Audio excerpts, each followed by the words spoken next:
Ja, daar zijn we weer. Op deze prachtige zonsovergoten Prinsjesdag. Waanzinnige traditie natuurlijk, met alle hoedjes en de koets en de troonrede. Daarnaast is het zo dat Wopke Hoekstra, is dat nu minister van Financiën, het koffertje aanbiedt aan de Tweede Kamer. Dus dat is ook gebeurd, een miljoenennota, eigenlijk zou je moeten zeggen een miljardennota. En dat is voor dit kabinet weer heel bijzonder, omdat dit de eerste volledige begroting is die wij als kabinet maken. Tot nu toe hebben we toch nog deels ook gewerkt vanuit de begroting van het vorige kabinet, zodat we echt onze plannen er nu helemaal in kunnen zetten. Natuurlijk is er de afgelopen maanden al heel veel gebeurd. Denk aan moeilijke onderwerpen als Groningen, het aanpakken van allerlei vraagstukken rondom de ouderenzorg, allerlei zaken in het onderwijs. Maar dit is echt onze eerste hele eigen begroting. Dus dat voelt ook wel heel bijzonder. Ja, heel veel plannen en het is leuk om daar een aantal reacties van jullie op te krijgen. Bijvoorbeeld van Daniel van Kaspel, die zegt: gaat er meer geld naar de zorg? Ja, er gaat sowieso ieder jaar heel veel extra geld naar de zorg, omdat die zorguitgaven heel erg sterk stijgen. Dat zit hem vooral in de ziekenhuiszorg, maar we gaan nu ook de komende jaren al met al tussen de 2 en 3 miljard extra uitgeven aan de ouderenzorg, omdat we daar vooral de kwaliteit willen verbeteren. Dus het gaat naar de verpleeghuiszorg en alles wat daarmee samenhangt, de ouderenzorg in het algemeen. Dus er gaat fors extra geld naar de zorg. Past ook in deze tijd. Er is nu ruimte voor lastenverlichting, er is ruimte voor investeren in zaken zoals de zorg.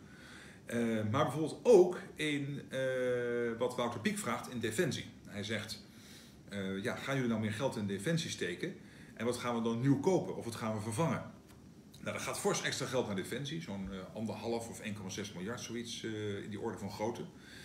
Dus die defensiebegroting die stijgt met 16-17%. Op langere termijn zullen we meer moeten doen, want we hebben ons ooit verplicht aan die beroemde 2% NAVO-norm. Ik kan niet precies nu zeggen waar we dat exact aan gaan uitgeven. Het zal voor een deel gebruikt worden om ervoor te zorgen dat defensie als geheel weer verbetert. Dat we ook extra kunnen inzetten op dingen die belangrijk zijn, zoals cyber. En we moeten ervoor zorgen dat we natuurlijk ook weer de doorzetting hebben. Dat als je militairen uitzendt, dat je dat ook weer voor langere tijd kunt doen. Dat type investeringen gaat er gebeuren. Hij vraagt ook, komt er een Schiphol op zee? Daar zijn nu geen plannen voor. Dat is wel een heel spannend plan.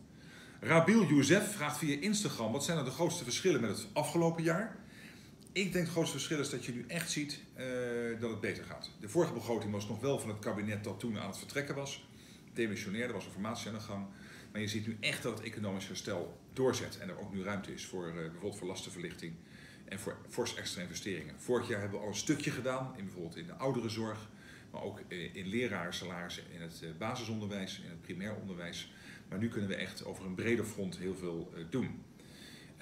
Bart 66328 vraagt: hoe wordt de positie van eenverdieners? Nou, je ziet in de koopkrachtplaatjes nu die er komen dat ook eenverdieners er echt op vooruit gaan.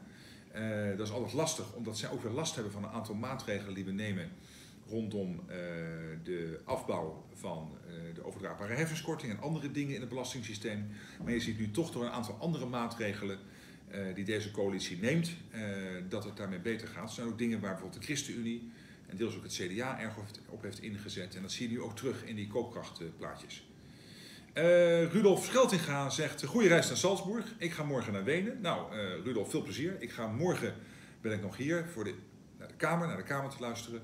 Dan donderdag Salzburg, Europese Raad, informele Europese Raad. Vooral over Brexit, maar ook over veiligheid. En dan vrijdag hier vanaf 10 uur, half 11, de Kamer beantwoorden. Tim Masselink: goedemiddag beste meneer Rutte. Hoe kijkt u er tegenaan dat er alweer stukken waren uitgelekt voor de troonrede werd voorgelezen? In ieder geval is de troonrede nog nooit uitgelekt. Dat is mijn grote angst natuurlijk. De kersttoespraak is al een keer een dag te vroeg verschenen op internet. Maar de troonrede nog niet. Dat die stukken uitlekken is uiterst ergerlijk. Als op een gegeven moment al die bestanden worden gedeeld met Kamerleden, dan zie je wel dat het vrij snel gaat. Maar dat was hiervoor nog. En natuurlijk weten al heel veel mensen van al die stukken in de politiek. Het zijn eigenlijk nooit ambtenaren die lekken, maar politici. Heel veel politici weten ervan. En het is vreselijk irritant, het mag niet. En ik blijf er ook mee tegen strijden. Dan vraagt Yannick Est: gaat de agrarische sector op vooruit? En zo ja, gaat de sector dat ook merken? Ja, op zich, die koopkrachtstijging raakt natuurlijk ons allemaal in Nederland. En je ziet dat bijna iedereen erop vooruit gaat. En alle groepen er ook op vooruit gaan, ook de ouderen. Dat dat geldt natuurlijk ook voor de mensen, voor de boeren in Nederland. Maar daarnaast gaan we nog een aantal speciale dingen doen. Bijvoorbeeld gaan we ervoor zorgen dat jonge boeren, gaan we maatregelen voor nemen, dat zij beter aan de slag komen. We gaan kijken naar hoe je het boerenbedrijf kunt overdragen aan de volgende generatie. Dus we nemen ook nog een aantal speciale maatregelen gericht op de agrarische sector.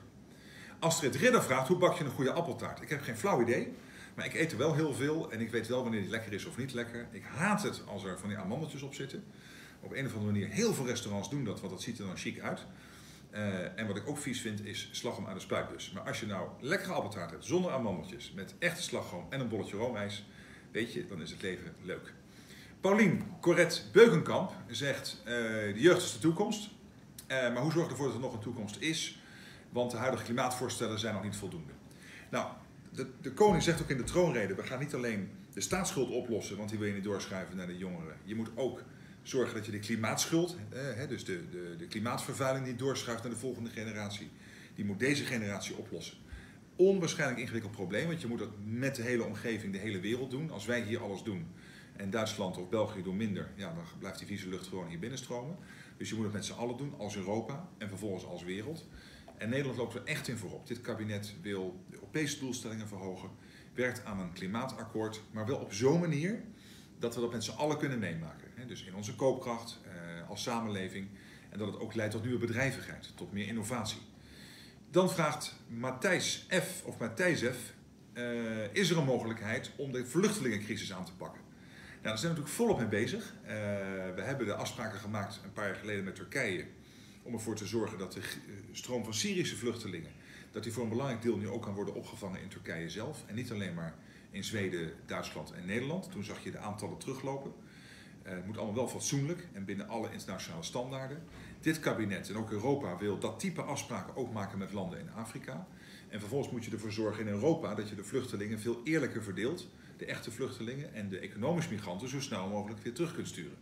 Dus er wordt hard aan gewerkt. Je ziet nu wel dat de aantallen beheersbaarder zijn. En dat we vooral heel veel energie nu steken in de integratie van vluchtelingen. Dat die snel in deze samenleving aan de slag kunnen. En snappen wat voor normen en waarden wij hier met elkaar hebben en delen. Dan vraagt Sharif Zaidouni, hoe kwam je erbij om de dividendbelasting af te schaffen, terwijl geen enkele partij dat in het verkiezingsprogramma heeft staan? Dat laatste klopt. Ook de VVD had dat niet in het verkiezingsprogramma staan. We hebben in de formatie vorig jaar bij elkaar gezeten. En we waren toen net geconfronteerd, ook eerder in 2017, met de poging om Unilever over te nemen door Kraft Heinz. Dat was toen afgeketst. Wat je ziet is dat rente heel goedkoop is. Dat betekent dat mensen die dit soort hele grote bedrijven willen overnemen veel makkelijker aan het geld kunnen komen dan een tijdje geleden. Die bedrijven denken na over hun structuur. En dan is het feitelijk gewoon waar dat er geen level playing field is tussen Nederland en Engeland, waar veel van dit soort bedrijven ook een vestiging hebben. Of vaak zijn ze duaal gevestigd bedrijven als Shell en Unilever. Maar er zijn ook bedrijven in Engeland die mogelijk naar Nederland zouden willen komen door Brexit. Als je het niet zou afschaffen, loop je dus het risico dat een paar van de grootste ondernemingen Nederland verlaten. Dat zou heel slecht zijn voor Nederland. Het zou wel de populariteit van dit kabinet enorm verhogen als we de maatregel schrappen. Dat is ook duidelijk. Alleen, ik zou het toch niet willen. Want als het er dan toe leidt dat die bedrijven weggaan, waar ik voor vrees, en de coalitie voor vreest, dan zou terecht Nederland zeggen, ja, dat had ook niet gemogen. Hoe heb je nou dit kunnen laten gebeuren? En dit is echt nodig, denken wij, om die bedrijven hier te houden. En dat is uniek voor Nederland. Zo'n kleine economie met zulke grote bedrijven. En dat zorgt voor zoveel extra innovatiekracht, zoveel extra hoogwaardige werkgelegenheid, maar ook toeleveringswerkgelegenheid in banen die in het midden- en kleinbedrijf zitten, en van schoonmakers tot en met kleine bedrijven. Dat is gewoon goud waard voor dit land. Maarten Kok vraagt, kunnen we nog lastenverlichting voor studenten verwachten? Nou ja, volgens mij niet. Behalve natuurlijk, als je een baan daarnaast hebt, uiteraard wel. Maar niet speciaal voor studenten. Wat we natuurlijk wel doen, is fors extra investeren in het onderwijs. Ook in het hoger onderwijs. En het studievoorschot, zeg maar het leenstelsel, het studievoorschotsysteem, dat leidt er nu toe dat er honderden miljoenen, sterk oplopend, extra geïnvesteerd gaan worden in de kwaliteit van het hoger onderwijs. Dus het is ook niet een bezuiniging op het hoger onderwijs. Het is bedoeld om dat geld nu te investeren in de kwaliteit van het hoger onderwijs. Omdat ik denk dat daar nog heel veel moet gebeuren om die kwaliteit verder te verhogen. Zeker ook in de alfa- en gamma-opleidingen kan er nog heel veel. Dan vraagt Jeroen Tichelaar, maakt de zorg betaalbaar voor de meeste mensen, is het niet betaalbaar door schulden, et cetera. Ja, kijk, bij de zorg werkt het zo dat als jij een laag inkomen hebt of een lager inkomen hebt, dan heb je meestal kun je aanspraak maken op zorgtoeslag. Die zorgtoeslag zorgt ervoor dat je natuurlijk uiteindelijk veel minder betaalt voor de ziektekostenverzekering dan iemand die zorgtoeslag niet krijgt. Dat is juist ook om dat verschil te maken tussen mensen met een gemiddeld inkomen en mensen met een laag inkomen. Maar je hebt wel een punt. We moeten ervoor zorgen dat we die kosten van die gezondheidszorg ook onder controle houden. Zeker aan de ziekenhuiskant. Waar je op dit moment ziet dat die kosten heel erg sterk oplopen. Dus dat proberen we echt te dempen. Dan vraagt Linda Veerbeek, ik ben jaloers op uw energie. Hoe doet u dat? Ja, gewoon lekker slapen en een leuke baan hebben. Dat helpt enorm en gezond eten. Maar ik ben niet altijd vrolijk hoor. Matthias Kuiterman die zegt, gaan de mensen met een uitkering ook merken dat het beter gaat? Ja, daar zie je wel dat die stijging wat minder groot is. Dat is ook beleid, hè? Dat mensen ook met een uitkering meegroeien met het feit dat de economie het beter doet. Maar we vinden het ook belangrijk dat werken nog meer gaat lonen. Dus dat het verschil tussen uitkering en werken groter wordt. Niet door de uitkering te verlagen, maar door ervoor te zorgen dat de koopkrachtstijging met de uitkering iets lager is dan bij de mensen met een baan. Zodat het aantrekkelijk is om ook die stap te zetten nu er zoveel werk is. Voor de mensen die zouden kunnen werken en het ook graag willen. Dat ze ook gestimuleerd worden om dat te doen. Dan vraagt Mini Gerts Hulshorst. Hoeveel krijgen we erbij als AOW'ers? Ja, die gaan ook gewoon mee nu natuurlijk met de algemene stijging die we op dit moment zien. Ook van de uitkeringen en van de koopkracht die plaatsvindt. Überhaupt is het bijzonder dat de ouderen echt over een breed front ongeveer de gemiddelde koopkrachtstijging krijgen. Die ook heel dicht zit bij het gemiddelde van Nederland. Dat is een aantal jaar geleden natuurlijk niet gelukt. Daarnaast zijn we natuurlijk vreselijk hard bezig met het pensioenstelsel, omdat we dat moeten moderniseren. Dat brokkelt nu af en we proberen met werkgevers en werknemers ervoor te zorgen dat we dat weer voor de volgende 50 jaar gezond maken. En dat is echt nodig. Maar in ieder geval voor volgend jaar gaan de ouderen er in koopkracht goed op vooruit volgens de berekeningen van dat beroemde Centraal Planbureau. Dan vraagt Elisabeth van den Berg, wat doe je nou om mensen met een fysieke uitdaging aan een betaalde baan te helpen? Nou, daar hadden we een aantal plannen voor in het regeerakkoord, waarvan Tamara van Ark, zij staatssecretaris Sociale Zaken, zei met die loondispensatie. Ja, weet je, ik heb er eens heel goed naar gekeken. Er is niet alleen heel veel kritiek op, maar ik vind ook echt, zei ze, dat die maatregel toch niet de goede is. Daar hebben we het in de coalitie over gehad, dus die schrappen we. En we gaan nu een groot offensief starten om ervoor te zorgen dat mensen met een arbeidsuitdaging of een fysieke uitdaging, arbeidsbeperking, dat die aan de slag komen. Omdat ik het heel belangrijk vind dat we in een land wonen waarbij iedereen die wil werken en kan werken ook een baan vindt. En ook mensen die, of het nou lichamelijk is of geestelijk is, die een beperking hebben, ook gewoon in de normale arbeidsmarkt aan de slag zijn en zichtbaar zijn. Dat maakt ons een mooier land. En voor de mensen zelf is dat belangrijk. Even kijken hoor. Vraagt Gini Wagenaar Makkinga. Gaat de inkomstenverhoging 1 januari in of merk je het pas in 2020?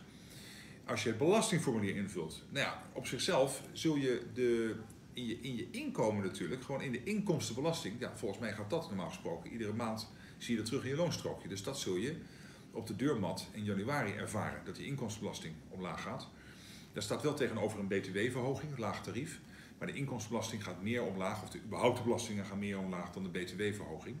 Omdat we consumptie iets meer willen belasten en werken minder. Ja, dus ik denk eigenlijk dat je dat gewoon zou moeten werken, gewoon in je loonstrookje. Daarnaast heb je misschien nog, als je een belastingformulier invult, teruggaves zoals hypotheekrente of andere dingen, die je later verrekent. Maar dit zou je in principe gewoon meteen in januari moeten voelen in je loonstrookje. Menno Wisse, op welke manier wilt u de eenzaamheid onder de ouderen verminderen? Nou, ik zei al, we gaan fors extra investeren in de ouderenzorg, ook in de verpleeghuiszorg. Omdat we het belangrijk vinden dat die kwaliteit omhoog gaat. Dat zal niet altijd die eenzaamheid meteen bestrijden. Maar dan is er wel nog meer aandacht dan er nu al is door die hele lieve mannen en vrouwen die daar werken. We willen kijken of we daar nog meer ruimte voor kunnen maken en ook die kwaliteit verhogen. Maar daarnaast kunnen we zoveel meer doen. Hugo de Jonge, die is minister op dit terrein, is daarmee bezig met een heel actieprogramma. Om ervoor te zorgen dat mensen meer contact hebben, ook weer meer naar buiten gaan als ze dat kunnen. En dat we daar als samenleving met z'n allen aan bijdragen. En we doen zoveel vrijwilligerswerk. Na Denemarken zijn we zo'n beetje nummer 1 in de wereld, dat ik echt denk dat dat kan. Dan vraagt Is op Instagram hond of kat. Dat is voor mij hond. Dat is eigenlijk omdat ik een beetje allergisch ben voor katten, maar ze wel ontzettend leuk vind. Kijk, honden leven natuurlijk mee met het gezin. Jullie kennen allemaal Jan Jans en de kinderen. Daar ligt die kat de hele nacht te piekeren of Jans wel die kinderen de volgende dag op tijd wegwerkt, of Jan wel veilig op kantoor komt en die valt een doodvermoeid in slaap. Die hond heeft natuurlijk als een losbol de hele nacht lekker geslapen en begint 's morgens te kwispelen als het gezin binnenkomt. En wat zeggen Jan en Jans?